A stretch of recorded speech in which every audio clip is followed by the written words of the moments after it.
RSC service centre में फिर से आपका एक बार स्वागत है। आज हमारे पास किया सेल्टोस का हेड अप डिस्प्ले ठीक होने के लिए आया था।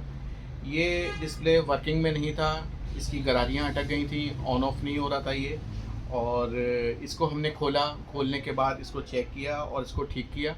ठीक करने में 4 से 5 घंटे लगते हैं, इसलिए मैं इसकी प्रॉपर वीडियो नहीं बना पाया। मैं आपको ये दिखा सकता हूँ कि कैसे वर्क करता है और मैनुअली दिखा दूँगा आपको।